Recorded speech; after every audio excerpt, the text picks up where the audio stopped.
Assalamualaikum warahmatullahi wabarakatuh. Perkenalkan, nama saya Rupiah Nugraha MPD. Saya adalah selaku dosen tetap di STT Passion Mansur Prodi Pendidikan Guru Sekolah Dasar. Mata kuliah yang saya ampu di Pendidikan Guru Sekolah Dasar yaitu mata kuliah terkait dengan pengembangan pembelajaran bahasa dan sastra Indonesia. Dengan kode mata kuliah MPP 04107NB dengan bobot 3 SKS. Kuliah ini sesuai dengan bidang maupun keilmuan saya. Adapun materi pada mata kuliah ini yaitu pertama yaitu bagaimana memahami terkait dengan konsep dasar bahasa dan sastra usia sekolah dasar. Kemudian memahami genre sastra anak, kemudian struktur dan unsur-unsur sastra anak, serta apresiasi sastra anak.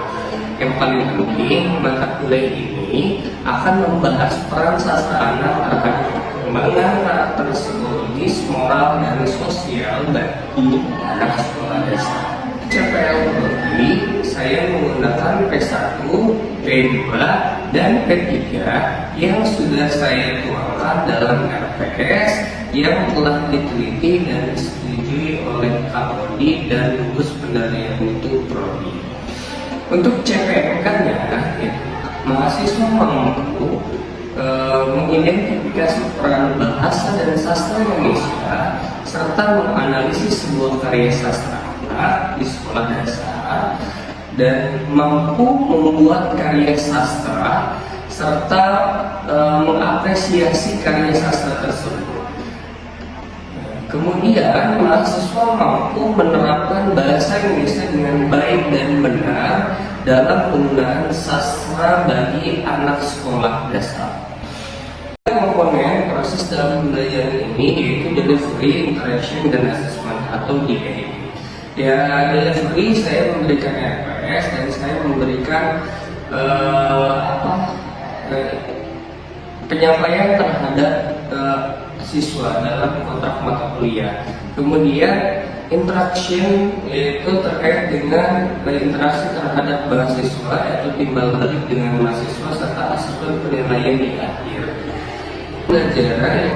Model pembelajaran dan metode yang saya gunakan yaitu terkait dengan mata kuliah ini yaitu terkait dengan project based learning.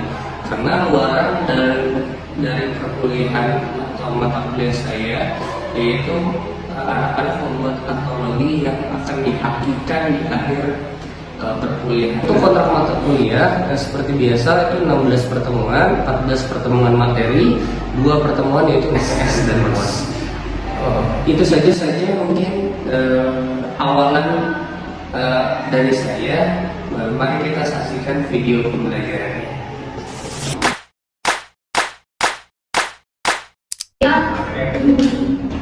Baik, bismillahirrahmanirrahim. Assalamualaikum warahmatullahi wabarakatuh. Waalaikumsalam warahmatullahi wabarakatuh.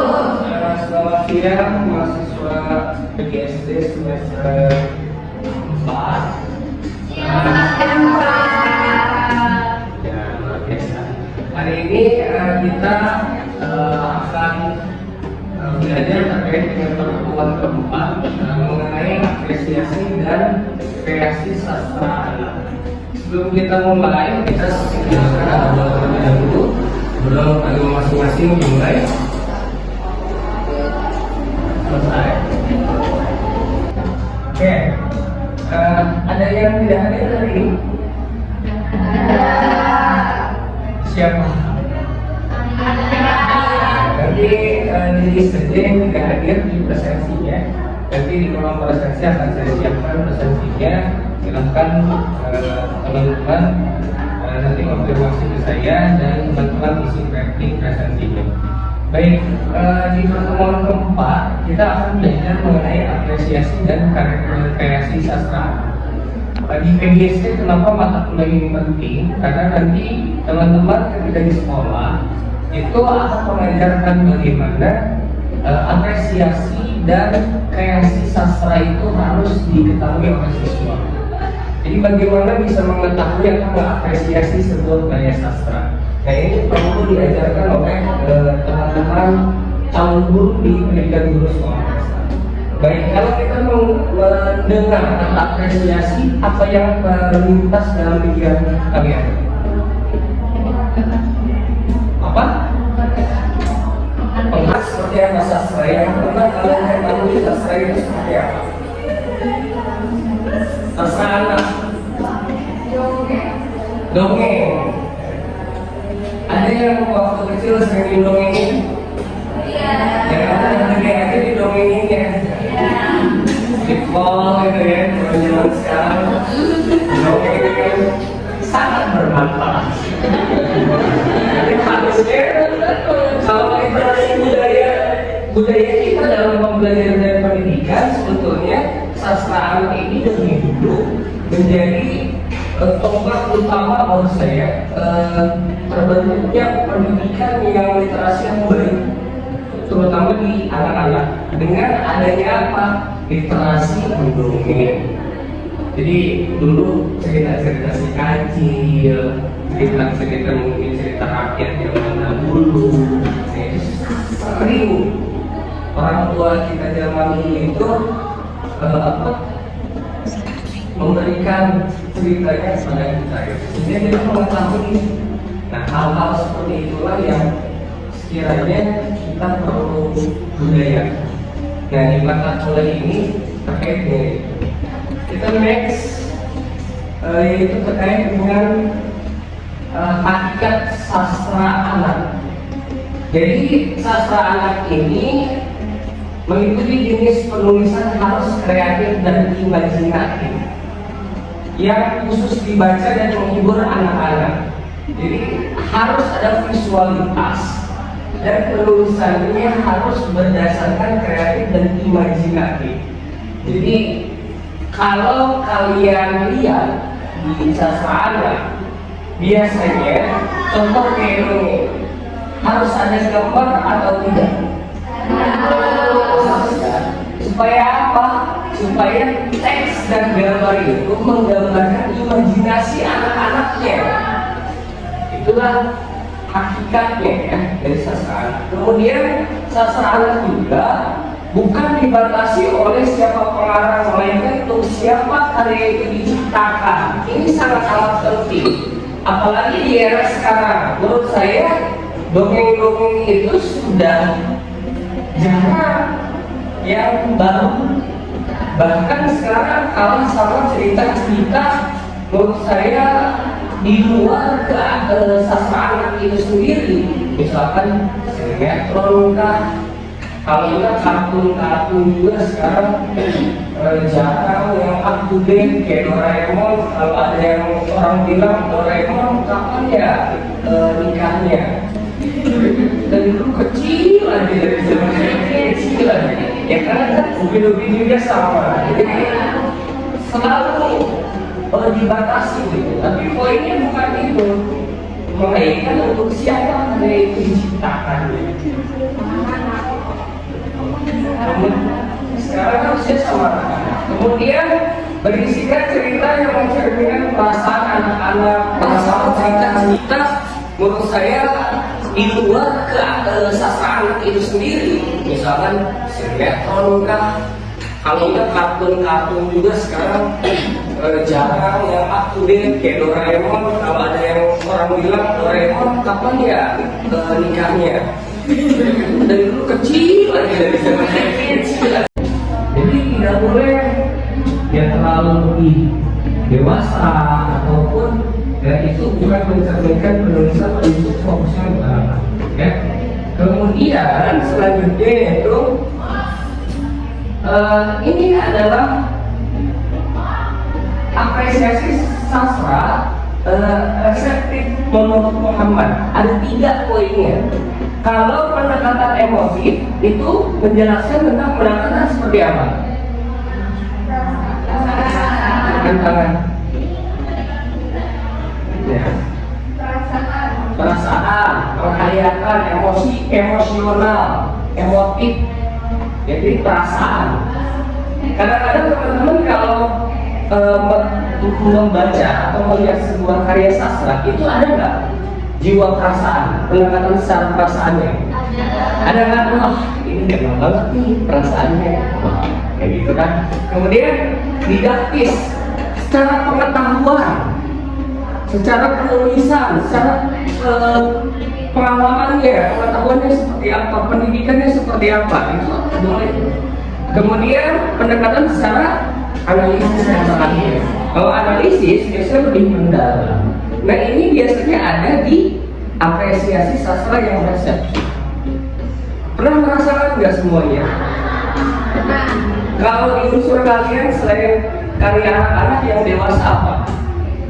Karya buaya yang segitu kekar, yang ditakuti, dibodoh-bodohi oleh si kancil misalnya.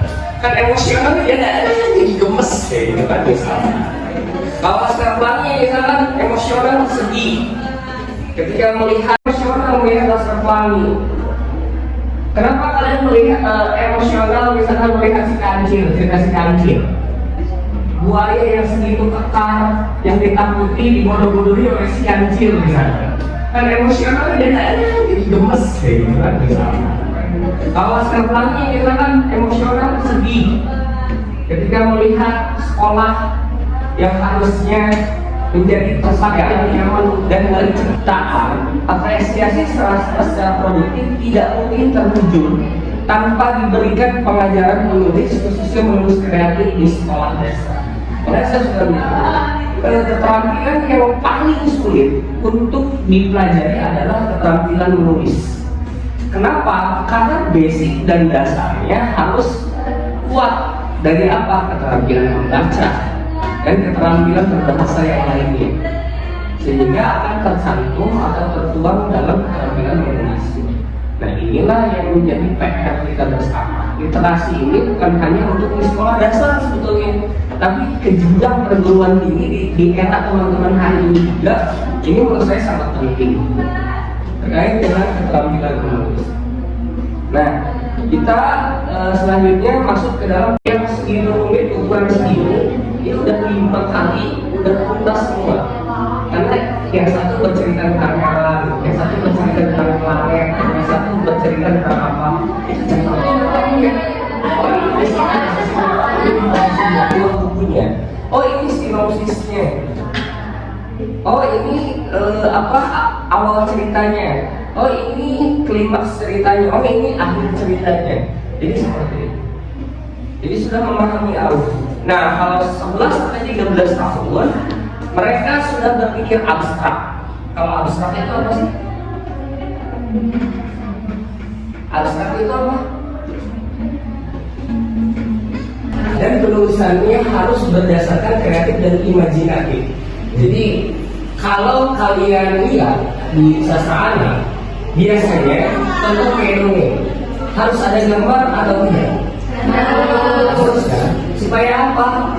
Terbentuknya pendidikan yang literasi yang baik, terutama di anak-anak. Dengan adanya apa? Literasi mendongeng. Jadi dulu cerita-cerita si kancil, cerita-cerita mungkin cerita rakyat zaman dahulu. Nah itu melihat di penelitian kan ada abstrak yang isinya adalah kesimpulan atau keseluruhan mungkin dari hasil penelitian dicantumkan dalam abstraknya. Kemudian yang keduanya berawal dari hipotesis kesimpulan atau logis. Jadi masih memandang bahwa apa yang dia lihat, apa yang dia rasakan itu masih berpikirnya secara logis, terukur secara logis. Kemudian terjadi perbedaan minat antara anak lelaki dan perempuan. Kayak kalian lah di dalam sebuah mengapresiasi sastra pasti ada perbedaan antara minat laki-laki dan perempuan. Misalkan kalau perempuan lebih kemana? Apa? Novel, kemudian romance yang sekiranya lebih menggugah suasana, menantang. Nah itulah yang sekiranya perkembangan yang terjadi. Nah, kalau kita bahas beberapa poin dalam sastra itu ada apa saja? Tadi dongeng, kemudian puisi, kemudian apa lagi? Apa? Syair, kemudian apa lagi? Sastra, pantun boleh, cakep. Ya, ini sejarah ya. Kalau misalkan cerita fantasi, menurut saya paling sering cerita fantasi kalau saya. Ya dongeng, contoh kayak si Kancil, kemudian nah itulah yang sekiranya perkembangan yang terjadi. Nah, kalau kita bahas beberapa poin dalam sastra itu ada apa saja? Tadi dongeng, kemudian puisi, kemudian apa lagi? Apa? Syair, kemudian apa lagi? Sastra, pantun boleh, cakep, drama, apa lagi? Banyak ya. Jadi bentuk jenis sastra itu banyak. Nah, kita concernnya ada dasar. Nah, karena nanti tugas akhir akan buat antologi dongeng yang harus kalian buat menjadi sebuah antologi dan dihakikan kalau bisa di ISBN kan, tapi target kita adalah haki saja. Nah, jenis cerita anak di SD yang pertama itu pas sekolah kelas 1 SD misalkan tuh ya. Cerita harus digemari, lugas, singkat, akrab dengan dunia mereka. Jadi kalau bikin patokannya untuk di anak kelas 1 SD harus digemari, lugas, singkat, akrab dan diminati oleh mereka. Kelas 1 imajinarinya 21. Ini yang menjadi tantangan buat teman-teman calon guru sekolah dasar ya. Pertama, di awal 21 itu adanya harus memiliki critical thinking, kemudian proses kreativitas, kemudian komunikasi yang baik, serta harus kolaborasi. Ya, apalagi di era sekarang. Di era sekarang dengan kurikulum yang sekarang itu wajib berkolaborasi, bukan hanya dengan siswa, tapi harus dengan orang tua juga. Kenapa? Karena supaya tujuan pembelajaran dan capaian siswa itu terukur. Ternyata lebih ke realistis. Jadi kalau soal ini mau masuk gitu kan, kalian sudah bahasanya seperti itu. Karena harus merasakan realitanya harus seperti apa, itu yang dirasain oleh teman-teman semua. Nah, inilah yang sekiranya menjadi patokan kita dalam memarah. Kalian bikin dongeng hewan yang berbicara secara logis. Ada nggak hewan yang bisa berbicara seperti kita? Hewan ngobrol dengan manusia, karena ada. Apalagi ada ibu peri, wah sudah tidak logis. Misalkan kan ada berbagai disesuaikan gitu, cerita binatang tadi ya, cerita anak, misalkan di negeri lain ataupun masih imajinatif. Nah, kalau di usia 11 sampai 14 tahun termasuk kalian yang oleh, udah mulai oleh dan sekarang ya juga abstrak yang berupa kesimpulan. Kalau teman-teman lihat di penelitian kan ada abstrak yang isinya adalah kesimpulan atau keseluruhan dari hasil penelitian dicampurkan dengan abstraknya. Kemudian yang keduanya berdasar dari hipotesis kesimpulan atau logis. Jadi masih memandang bahwa dan 2 tahun itu masih menggunakan permainan atau macam-macam tindakan. Contoh seperti ini, pernah melihat anak kecil kalau mereka ingin membuat sebuah cerita itu harus menggunakan puzzle. Contoh anak saya tadi untuk bisa mempraktikkan pembelajaran bahasa dan sastra termasuk apresiasi karya sastra. Ya, jadi saya berharap dalam pembelajaran sastra ini teman-teman kalau dulu di sekolah dasar bisa mengajarkan sastra yang baik dan terutama mengapresiasi sastra yang baik juga terhadap sebuah karya. Nah, sebelum kita akhiri, saya mau ada bukan puisi, tapi tes lah pada teman-teman semua. Tesnya adalah sesimpel ini. Kemarin kita sudah belajar untuk memahami penulisan dalam mendongeng, alur dalam mendongeng. Hari ini siapa yang berani untuk membuat atau membacakan dongeng, mau fiksi, mau faktual, itu terserah. Awal,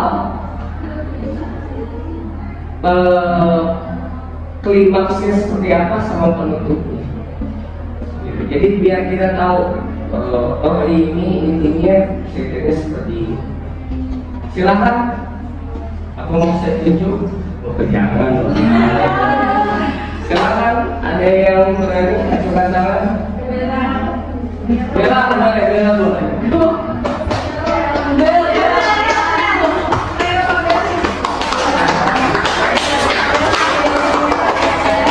Silakan. Bebas ceritanya, mau fiksi mau apapun bebas. Bebas. Kalau anak saya bilang pada suatu hari,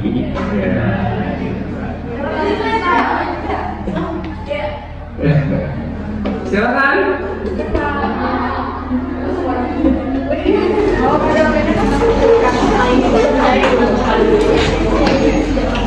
Nah, sekarang kalau sudah kayak gitu, tentuan siapa yang mau bercerita.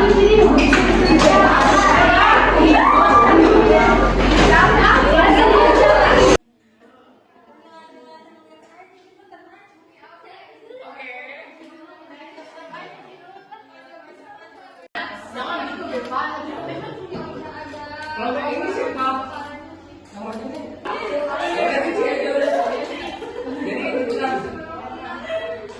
Jadi diskusi sudah selesai. Silakan teman-teman perwakilan dari kelompoknya untuk membacakan hasil diskusi sebuah cerita atau dongengnya. Mau dari siapa dulu? Kelompok satu silakan. Sebuah hari ada sebuah hutan bambu yang selalu gelap saat malam. Tinggallah sebuah sumi, seekor kunang-kunang kecil. Berbeda dengan teman-temannya yang memiliki cahaya kuning atau hijau, Sumi terlihat dengan cahaya berwarna merah. Tinggallah sebuah sumi, seekor kunang-kunang kecil. Berbeda dengan teman-temannya yang memiliki cahaya kuning atau hijau, Sumi terlihat dengan cahaya berwarna keperakan yang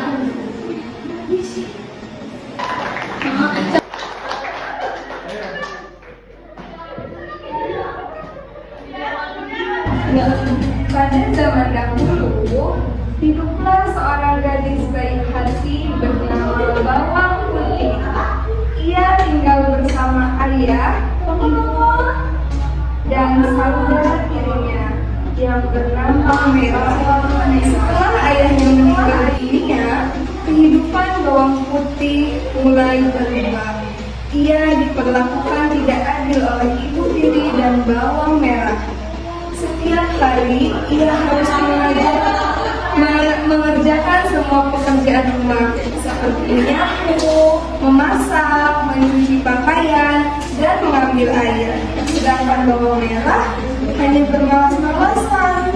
Suatu hari, bawang putih pergi ke sungai untuk mencuci pakaian.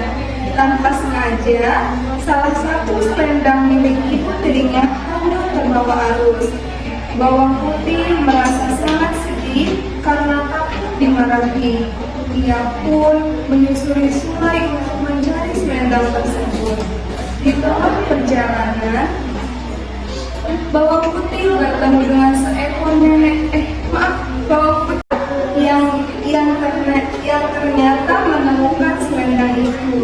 Nenek tersebut bersedia mengembalikan selendang, tetapi meminta bawang putih membantu pekerjaan rumahnya terlebih dahulu. Dengan senang hati, bawang putih membantu nenek itu membersihkan rumah, memasak, dan merawat kebun tanpa mengeluh.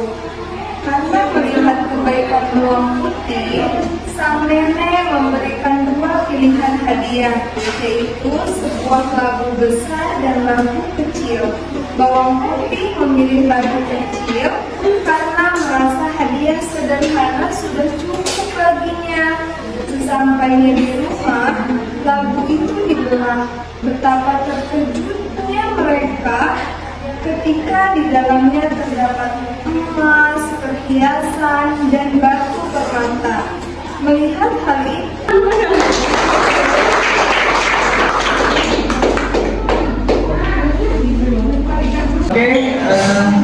terima kasih atas diskusi teman-teman semua. Dan tadi cerita dari dongeng hasil dari diskusinya itu luar biasa. Terima kasih sudah berani untuk memaparkan ceritanya, dan itu semoga nanti teman-teman ketika mengajar bisa dijadikan referensi atau bahan pembelajaran untuk mengapresiasi dan melakukan pembelajaran sastra anak terhadap siswa sekolah dasar.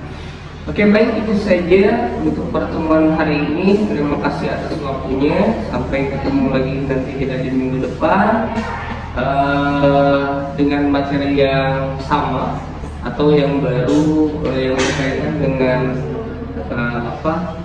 sastra dan apresiasi. Kurang lebihnya saya mohon maaf. Wassalamualaikum warahmatullahi wabarakatuh. Waalaikumsalam.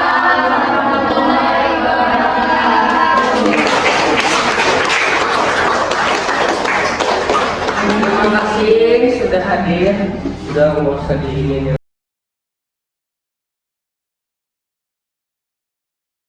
Sekian video pembelajaran pengembangan